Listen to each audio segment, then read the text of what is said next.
ভাই কি অবস্থা, আপনি কেমন আছেন? আজকে যে প্রোগ্রামটা হয়েছিল এই প্রোগ্রামে আপনি কিভাবে আসা মানে দেখতে নাকি? আমরা আজকে যে প্রোগ্রামটা হয়েছে এটা আমরা সফল করছি মার্চ টু ফিলিস্তিন এর পক্ষ থেকে। এর কারণ হচ্ছে আমরা মুসলিম জাতি হিসেবে ইসরায়েলের এই বিষয়ে তীব্র নিন্দা এবং প্রতিবাদ জানাচ্ছি এবং বহির্বিশ্বে আমরা দেখাতে চাচ্ছি যে আমাদের বাংলাদেশ এবং মুসলিমের পক্ষে আছে এবং সবসময় থাকবে। একই সাথে ইসরায়েল রাষ্ট্র বলতে 1945 সালের আগে কোনো রাষ্ট্র ছিল না, এটা একটা জাইনিস রাষ্ট্র হিসেবে এরা যখন যেখানে যায় সেখানে রাষ্ট্র হিসেবে প্রতিষ্ঠিত হিসেবে চাচ্ছে।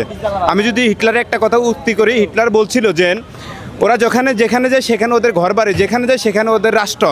ওরা একবার লন্ডন যাবে, লন্ডন দখল করবে, ওরা ওই বাড়িটা মনে করে ওদের নিজস্ব জায়গা। সেম হিটলার জার্মানি থেকে যখন ওদেরকে বের করে দেওয়া হলো তখন ওরা ফিলিস্তিনের সেখানে আশ্রয় নেয়। একটা পর্যায়ে সেখানে যাওয়ার পরে দেখা গেল যে ওরা ফিলিস্তিনকে দখল করে নিয়ে গেল।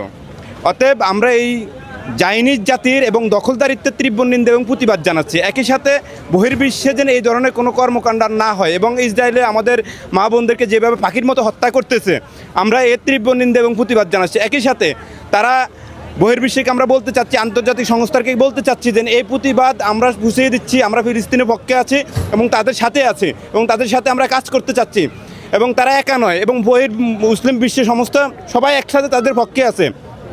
একই সাথে আমি আরও বলতে চাচ্ছি যে মুসলিম বিশ্বে যারা শাসনকর্তা আছেন তারা এর বিরুদ্ধে জেগে উঠুন এবং এর প্রতিবাদ করুন এবং ইসরায়েলের পক্ষে সবাই একসাথে একটি সংগঠিত বহিঃশক্তি তৈরি করুন, এটা আমার আশা।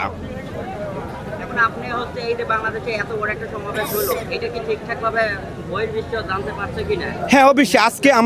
আজকে আমরা ঢাকাতে আমাদের যে লং মার্চ ছিল আপনি অবগত আছেন, বিভিন্ন ডিস্ট্রিক্ট থেকে ট্রেনে যে পরিমাণ লোক আসতেছে এবং আমার মনে হয় না বাংলাদেশে ধর্মবর্ণ নির্বিশেষে যেখানে সব ধর্মের লোক ছিল এবং সমস্ত লোক রাস্তায় চলে যাচ্ছে এবং একই সাথে এর প্রতিবাদ জানাচ্ছে এবং বহির্বিশ্বের বিভিন্ন মিডিয়া আপনি নিজেও দেখেছেন, আছেন অবগত এবং সবাই জানে এই বিষয়টা। এবং আমাদের এই যে লং মার্চ টু ফিলিস্তিন ছিল এটা ইতিহাসের আমার মনে হয় সবচেয়ে বড় একটি প্রোগ্রাম ছিল যেখানে সবাই উপস্থিত এবং সেটা শুধু বহির্বিশ্বে আমরা ইসরায়েল এবং ডোনাল্ড ট্রাম্পকে জানাতে চাচ্ছি যে আমরা আছি ফিলিস্তিনের পাশে।